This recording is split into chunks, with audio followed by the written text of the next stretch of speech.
Things have taken a shocking turn for this Milwaukee Brewers team as the injury bug continues to plague the Brewers, this time in a very, very bad injury. We're going to be breaking it down, going over this, and also a player that has really surprised quite a lot of people over the last few games for this Milwaukee Brewers team. We're going to be breaking that down, going over the game today as well against the Washington Nationals. Before we do jump into all of this though, ladies and gentlemen, be sure to hit the sub button if you haven't already. Currently, just over 98% of you guys watching right now are not subscribed to the sub button, or subscribe to the channel, excuse me. So if you're looking for all your Brewers news, be sure to hit that sub button, join me here on the channel, because we have a lot to cover, as this Brewers team is off to a very good start with the month of August, and a lot of very important games coming up. But we need to go over first the injury that has occurred to Jacob Misiorowski, placing him on the IL, and this came out earlier from MLB, and also coming up from a few other sources.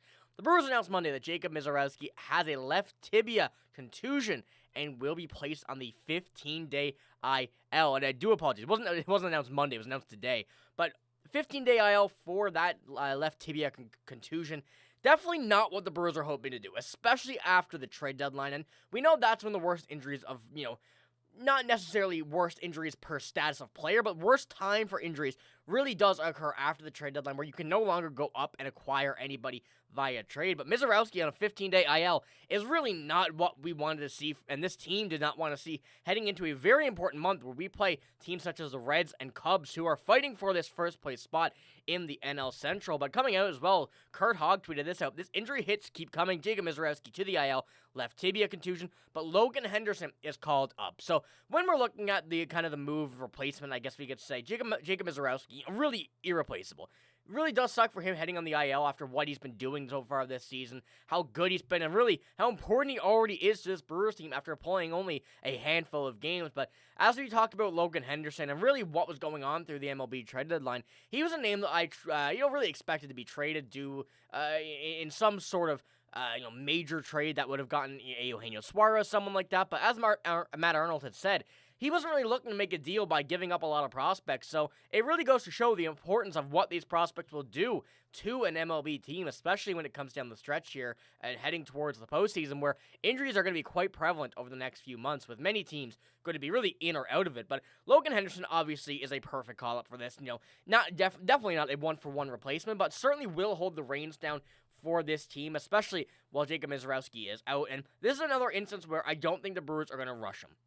Yes, they're in first place right now, the NL Central, but when we're looking at the way that, this team is built, this team is structured to attack, and that's been pretty prevalent over the past few games as well, and we're going to jump into that here in a moment. But when we're looking at a team like this, as long as you're in first place, keep him out as, not necessarily as long as possible, but don't rush him back. And I think that's the one thing that this Brewers team does not want to do, unless they are in a dire need. That maybe then you kind of bring him back. But while you're in first place, when you have a guy like Logan Henderson who can really hold his own and has been pretty good this season, especially over the beginning of his tenure with this Brewers team here this year, and his value that was in the trade market, he's definitely going to want to show this Brewers team, hey, you don't want to trade me. I'm going to be here to, help you guys out. So I'm expecting him to show quite a bit of promise here in this upcoming. But as you can see here, I know it's not a great screenshot, but when we do take a look at what Jacob Misiorowski, the injury that occurred, it was off his shin or off his tibia, bounced over towards the second base direction. So that was,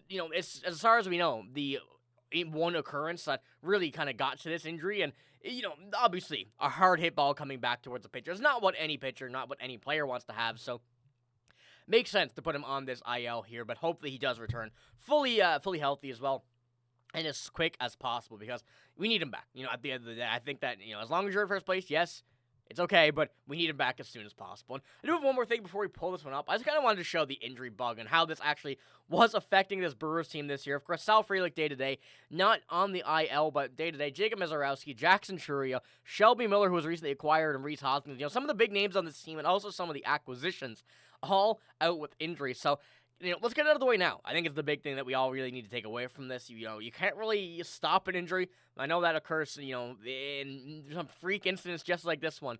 But get him out of the way now. Get healthy for the postseason. So, it is kind of crazy to think about it this way. But I did want to talk about the game as well. When we head into this game today against the Washington Nationals, absolutely massive sweep in this series. Now, yes, the Nationals are not a great team, but putting up nearly 30 runs here in these 3 games is a very good showing from this Brewers team about, hey, we're not to be taken lightly. This team is going to be coming in here and really going for it through the next couple weeks as we get towards the postseason, also facing some pretty big opponents, going down to the Pirates, the Reds, Cubs, especially 5 games against the Cubs, one back doubleheader, and then going to the Giants.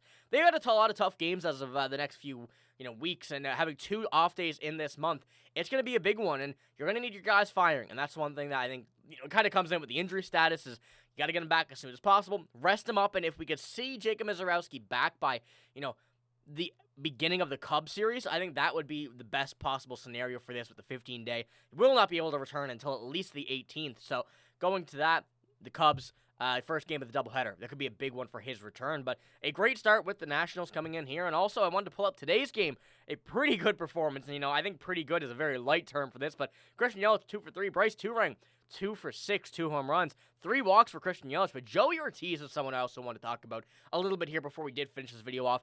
Joey Ortiz over the last couple games, I'd say like 14 days, has been really kind of picking up the pace from what we saw at the beginning of the season, and with being in so many trade reports going in through this trade deadline, not necessarily him, but someone to replace him, that really seemed to light a fire under him. And coming into this game, going to be a little bit of a, I guess a little liability, I think a few people may have thought, but 2 for 4 in this game, a double, a walk going in as well, but also taking a look at his last 7, 15, and 30 games.